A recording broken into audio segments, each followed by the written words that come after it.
अस्सलाम वालेकुम dear students. उम्मीद करता हूँ कि आप सब लोग खैरियत से होंगे। हमने लास्ट टाइम बायो का चैप्टर नंबर 21 स्टार्ट किया था और हमने इंट्रोडक्शन ऑफ सेल साइकिल को डिस्कस किया था। हमने ये देखा था कि सेल साइकिल की टू मेन फेजेस होती हैं, इंटरफेज और एम फेज। इंटरफेज की हमने कल तीन फिर फर्दर फेजेस पढ़ी थी जो कि थी G1, एस फेज और G2 फेज। जो आज हम सेल साइकिल की दूसरी मेन फेज जो होती है जिसको हम बोलते हैं डिवाइडिंग फेज, उसको स्टार्ट करने जा रहे हैं। तो जो पहली डिवाइडिंग फेज होती है उसको हम बोलते हैं माइटोसिस।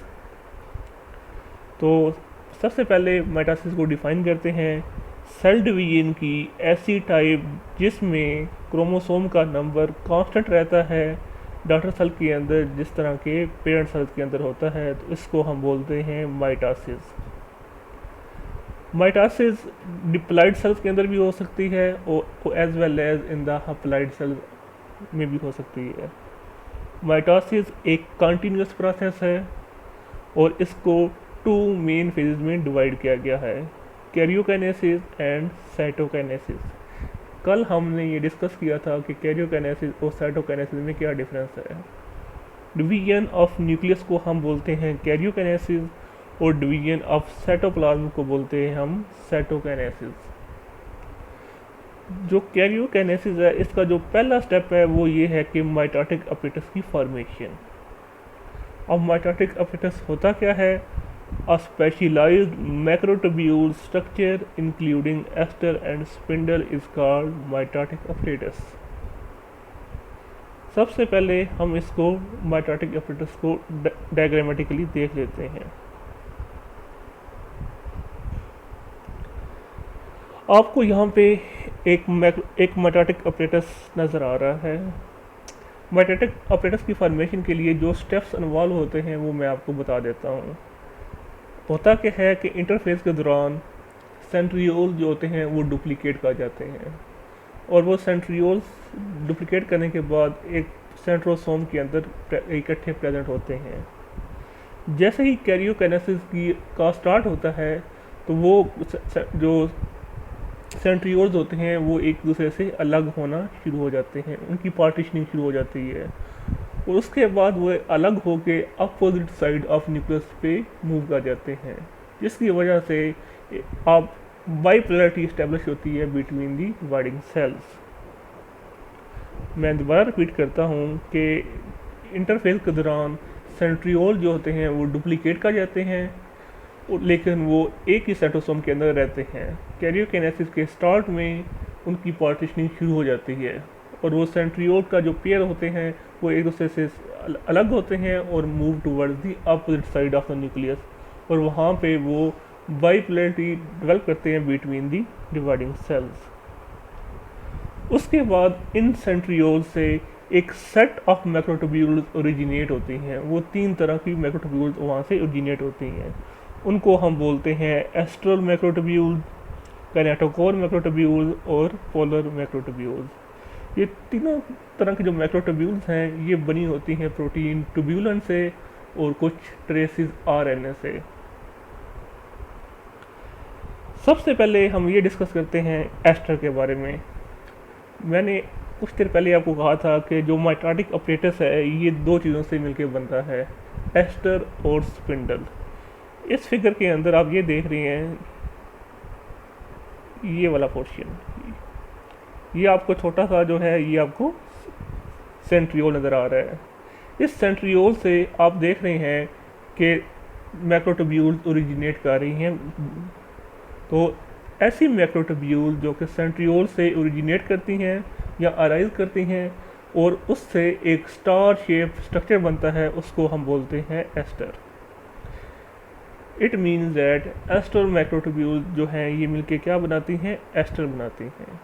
तो एस्टर मैक्रोट्यूब्यूल्स को हम डिफाइन इस तरह करते हैं, the macrotubules which arise from the centriole and form a star shape structure called aster. और जो एस्टर मैक्रोट्यूब्यूल्स है इसका रोल क्या है, इसका फंक्शन क्या है, ये साइटोकाइनेसिस के अंदर रोल प्ले करती हैं। सेकंड टाइप की जो जो मैंने एक एस्टर किससे बना होता है, एस्ट्रल मैक्रोट्यूब्यूल से बना होता है, जबकि स्पिंडल जो होता है ये हमेशा दो तरह की मैक्रोट्यूब्यूल से बना होता है, कैनेटोकोर मैक्रोट्यूब्यूल और पोलर मैक्रोट्यूब्यूल। अब कैनेटोकोर मैक्रोट्यूब्यूल्स क्या होती हैं? ऐसी मैक्रोट्यूब्यूल जो कि क्रोमोसोम के कैनेटोकोर के साथ आके अटैच होती हैं एक एंड से, और दूसरे एंड से वो जो पोल होता है स्पिंडल का वहाँ पे अटैच होती हैं, तो उसको हम बोलते हैं कैनेटोकोर मैक्रोट्यूब्यूल। आपको इस फिगर में नज़र भी आ रहा है कि कैनेटोकोर मैक्रोट्यूब्यूल जो हैं वो क्या, उसका क्या फंक्शन है? वो उसका फंक्शन ये है कि वो क्रोमोसोम्स को एनाफेज के दौरान टुवर्ड रिस्पेक्टिव जो पोल्स होते हैं उसकी तरफ फोर्स प्रोवाइड करती है ताकि वो क्रोमोसोम उसकी तरफ खींचे जाएं। नेक्स्ट जो स्पिंडल की मैक्रोट्यूब्यूल्स हैं उनको हम बोलते हैं पोलर मैक्रोट्यूब्यूल्स। पोलर मैक्रोट्यूब्यूल्स ऐसी मैक्रोट्यूब्यूल्स हैं जो कि स्पिंडल के एक पोल से स्टार्ट होती हैं और स्पिंडल के दूसरे पोल पे एंड होती हैं। आपको यहाँ पे ये नज़र भी आ रही है, ये वाली मैक्रोट्यूब्यूल्स, पोलर मैक्रोट्यूब्यूल्स। पोलर मैक्रोट्यूब्यूल्स क्या का फंक्शन क्या है? ये क्रोमोसोम की मूवमेंट को गाइड करती हैं ड्यूरिंग दी सेल डिवीजन। तो ये है माइटोटिक अपरेटस जो कैरियोकिनेसिस के स्टार्ट में बनता है।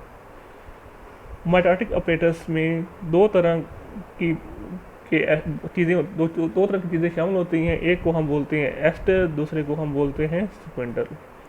एस्टर किससे मिलकर बने होते हैं? एस्टर मैक्रोट्यूब्यूल्स, जबकि स्पिंडल कैनेटोकोर मैक्रोट्यूब्यूल्स और पोलर मैक्रोट्यूब्यूल्स से मिलकर बनते हैं। एस्टर मैक्रोट्यूब्यूल जो होती हैं ये अराइज करती है फ्रॉम द सेंट्रियोल, और ये एक स्टार शेप स्ट्रक्चर बनाती है जिसको हम बोलते हैं एस्टर। और एस्ट्रल मैक्रोट्यूब्यूल का रोल है साइटोकिनेसिस के अंदर, जबकि कैनेटोकोर मैक्रोट्यूब्यूल जो होती हैं ये अटैच होती हैं क्रोमोसोम के कैनेटोकोर पोजीशन पे आके एक साइड पे, और दूसरी साइड पे ये स्पिंडल के पोल के साथ अटैच होती हैं। ये एनाफेज के दौरान फोर्स प्रोवाइड करती हैं जो कि क्रोमोसोम को टुवर्ड द रिस्पेक्टिव पोल जो होता है वो पुल कर लेती हैं। लास्ट तरह की जो ट्यूब्यूल्स थी वो थी पोलर मैक्रोट्यूब्यूल्स। ये पोलर मैक्रोट्यूब्यूल्स जो स्पिंडल के एक एंड से शुरू होती हैं और दूसरे पोल पे एंड हो जाती हैं। इनका क्या फंक्शन है? ये क्रोमोसोम की मूवमेंट को गाइड करती हैं ड्यूरिंग सेल डिवीजन। कैरियोकिनेसिस को हम 4 फेजेस के अंदर डिवाइड करते हैं: prophase, metaphase, anaphase and telophase. Prophase में क्या होता है? जो क्रोमेटिन मटेरियल होता है वो कंडेंस कर जाता है बाय फोल्डिंग, जिसकी वजह से क्रोमोसोम जो होते हैं वो एक थिन थ्रेड लाइक स्ट्रक्चर की तरह नजर आना शुरू हो जाते हैं। प्रोफेज के शुरू में ही वो क्रोमोसोम फोल्डिंग के ज़रिए मज़ीद थिक हो जाते हैं और अल्टीमेटली वो क्रोमोसोम जो होते हैं वो विजिबल हो जाते हैं। हर क्रोमोसोम के पास 2 सिस्टर क्रोमेटिड्स होते हैं और ये क्रोमेटिड जो होते हैं सेंट्रोमियर के ज़रिए अटैच होते हैं। प्रोफेज के दौरान जो न्यूक्लियर एनवेल्प होती है वो क्या होती है? डिसअपीयर हो जाती है प्रोफेज के एंड पे, और जिसकी वजह से न्यूक्लियर मटेरियल जो होता है वो साइटोप्लाज्म के अंदर रिलीज हो जाता है। इसके अलावा न्यूक्लियोलाइड भी डिसअपीयर हो जाता है प्रोफेज के दौरान। माइटोटिक अपरेटस ऑर्गेनाइज हो जाता है प्रोफेज के दौरान, जो भी हमने उसकी डिटेल पढ़ी। इसके अलावा साइटोप्लाज्म जो होता है वो बिकम मोर विस्कस। नेक्स्ट है metaphase. At this stage each chromosome consist of 2 chromatids called sister chromatids. यानी कि इस स्टेज में क्रोमोसोम की 2 क्रोमेटिड्स होती हैं जिसको हम बोलते हैं sister chromatids. These sister chromatids are attach at the centromere. यानी कि ये जो सिस्टर क्रोमेटिड्स होते हैं ये सेंट्रोमियर के साथ अटैच होती हैं। But the chromosomes are attach with their 2 kinetochore microtubule from the opposite pole.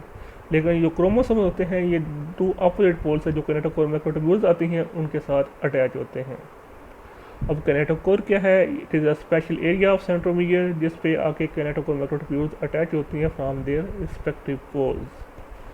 Metaphase के दौरान तमाम क्रोमोसोम जो होते हैं वो अरेंज हो जाते हैं एक्वेटर के स्पिंडल के एक्वेटर पे, तो जिसकी वजह से एक बनती है प्लेट जिसको हम बोलते हैं इक्वेटोरियल प्लेट और मेटाफेज प्लेट। नेक्स्ट है जो फेज कैरियोकिनेसिस की, उसको हम बोलते हैं एनाफेज। ये माइटोसिस की मोस्ट क्रिटिकल फेज़ है। इस फेज़ में जो कैनेटोकोर मैक्रोट्यूब्यूल्स होती हैं स्पिंडल की, वो कंट्रैक्ट करती हैं टुवर्ड देयर रिस्पेक्टिव पोल, जिसकी वजह से एक फोर्स बनती है जो कि सेंट्रोमियर को डिवाइड कर देती है, और जो सिस्टर क्रोमेटिड्स होते हैं वो सेपरेट हो जाते हैं फ्रॉम ईच अदर। जो हाफ सिस्टर क्रोमेटिड्स हैं वो ट्रैवल करते हैं towards the one pole, and other half जो है वो मूव करते हैं towards the other pole. Last जो कैरियोकिनेसिस की फेज़ है उसको हम बोलते हैं टीलोफेज़। इसमें क्रोमोसोम दोबारा से अनफोल्ड हो जाते हैं। अनफोल्ड होने की वजह से वो डीकंडेंस हो जाते हैं, और ऐसा ऐसा जो क्रोमेटन होता है वो डिसअपियर हो जाता है, और जो मेटाटिक अपरेटस बना था वो भी डिसऑर्गेनाइज हो जाता है। न्यूक्लियर मेम्ब्रेन जो थी वो जो प्रोफेज के दौरान डिसअपियर हुई थी वो दोबारा से रीअपियर हो जाती है, और न्यूक्लियोलाई भी रीअपियर हो जाता है, और साइटोप्लाज्म जो होता है बिकम लेस विस्कस। यहाँ आप देख रहे हैं प्रोफेज, मेटाफेज, एनाफेज और टीलोफेज।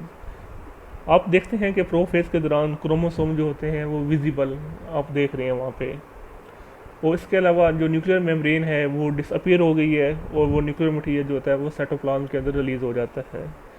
न्यूक्लियोलाई भी डिसअपियर हो जाते हैं, और मेटाटिक अपरेटस जो है वो ऑर्गेनाइज हो जाता है। इसके अलावा साइटोप्लाज्म जो है वो बिकम मोर विस्कस। जबकि मेटाफेज के दौरान क्या होता है, मेटाफेज के दौरान वो जो क्रोमोसोम्स होते हैं वो एक एक्वेटर पे अरेंज हो जाते हैं, जिसको हम बोलते हैं एक्वेटोरियल प्लेट और मेटाफेज प्लेट। यहाँ आप देख भी रहे हैं वो क्रोमोसोम जो होते हैं वो एक्वेटर पे आके अरेंज हो गए हैं। उसके बाद एनाफेज में क्या होता है, एनाफेज में ये होता है कि जो आपके क्रोमोसोम होते हैं वो कैनेटोकोर मैक्रोट्यूब्यूल्स क्योंकि कंट्रैक्ट करती हैं, जिसकी वजह से एक फोर्स जनरेट होती है, जिसकी वजह से वो सेंट्रोमियर से अलग हो जाते हैं, और हाफ जो सिस्टर क्रोमेटिड्स हैं वो मूव करते हैं टुवर्ड देयर रिस्पेक्टिव पोल। आप यहाँ देख भी रहे हैं।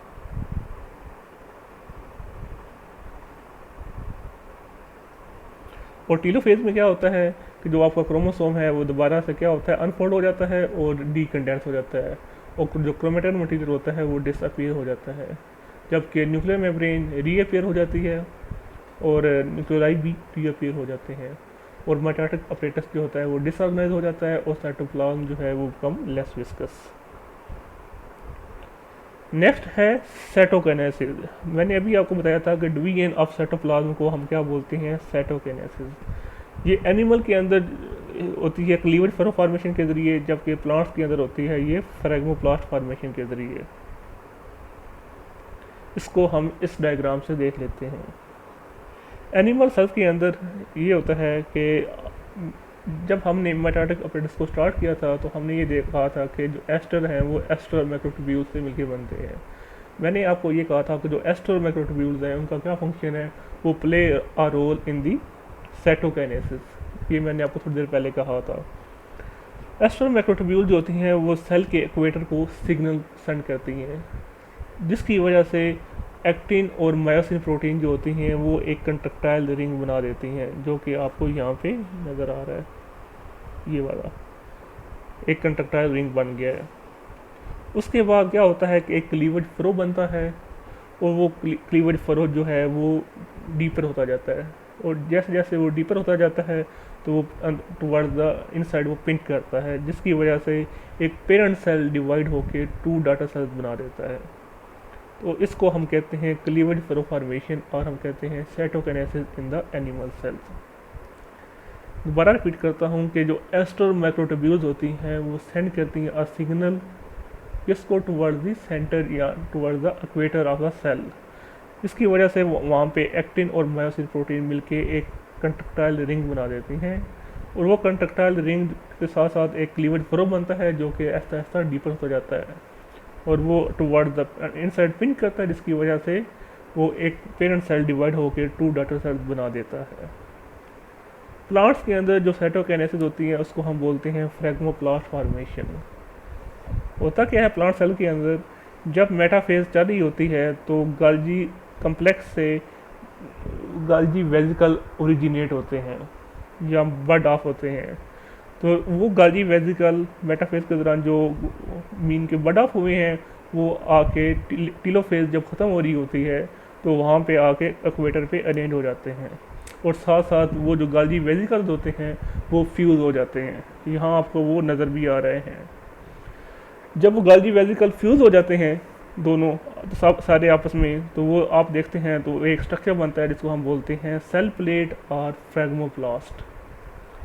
उस फ्रैग्मोप्लास्ट मेम्ब्रेन की जो इंटरनल मटेरियल होता है वो सेल वॉल को बना देता है, जबकि जो उसका मीन के बार बार वॉल होती है वो बना देती है सेल मेम्ब्रेन को। तो फिर क्या होता है कि एक सेल से दो सेल डिवाइड हो जाते हैं, तो आपके पास डिवीजन हो चुकी होती है। प्लांट सेल के अंदर मैं दोबारा रिपीट करता हूँ, जो फॉर्मेशन होती है वो कौन सी होती है साइटोकिनेसिस में? फ्रैग्मोप्लास्ट फॉर्मेशन। मेटाफेज में क्या होता है, जो गाल्जी कम्प्लेक्स है उससे गाल्जी वेसिकल ओरिजिनेट होते हैं, जो कि आपको यहाँ पे नज़र आ रहे हैं। ये गाल्जी वेसिकल जब टीलोफेज एंड हो रही होती है या लेट टीलोफेज के अंदर ये गाल्जी वेसिकल फ्यूज़ कर जाते हैं और उससे एक स्ट्रक्चर बनता है जिसको हम बोलते हैं सेल प्लेट, या हम बोलते हैं उसको फ्रैग्मोप्लास्ट। फ्रैग्मोप्लास्ट का जो इनर मटेरियल होता है उससे क्या बनता है, आपकी सेल वॉल बनती है उस सेल की, जबकि उसके जो मेम्ब्रेन होती है उससे सेल मेम्ब्रेन बन जाती है। तो उसके बाद एक सेल से दो सेल डिवाइड हो जाते हैं। तो ये है साइटोकिनेसिस। यहाँ लिखा हुआ है कि cytokinesis in animal cleavage furrow formation at late telophase aster microtubule send a signal to the equator of cell, then actin and myosin form a contractile ring at the equator. A cleavage furrow is formed which become deeper and ultimately divide the parent cell into the two daughter cells. जबकि plants के अंदर जो cytokinesis होती है उसको हम बोलते हैं फ्रैग्मोप्लास्ट फॉर्मेशन। प्लांट सेल में साइटोकिनेसिस के दौरान एक मेम्ब्रेनस स्ट्रक्चर जिससे हम बोलते हैं फ्रैग्मोप्लास्ट वो बनता है at equator instead of contractile ring. यानी कि एनिमल्स के अंदर इक्वेटर पे क्या बनता है, कंट्रक्टाइल रिंग, जबकि प्लांट्स के अंदर इक्वेटर पे क्या बनता है, फ्रैग्मोप्लास्ट फॉर्मेशन होती है। Phragmoplast is found by the fusion of vesicle which originate from the Golgi complex during the metaphase and line up in the centre of the cell at the end of telophase. The material of the vesicles are the precursor of cellulose and pectin. यानी कि जो vesicle का material होता है वो क्या बनाता है, सेल वॉल को बनाता है, जबकि membrane of this vesicle form the plasma membrane. उम्मीद करता हूँ कि आपको इस लेक्चर की समझ आई होगी। नेक्स्ट लेक्चर में हम इंशाल्लाह मेटासिस की सिग्निफिकेंस और कैंसर को डिस्कस करेंगे। तब तक के लिए अल्लाह हाफिज़।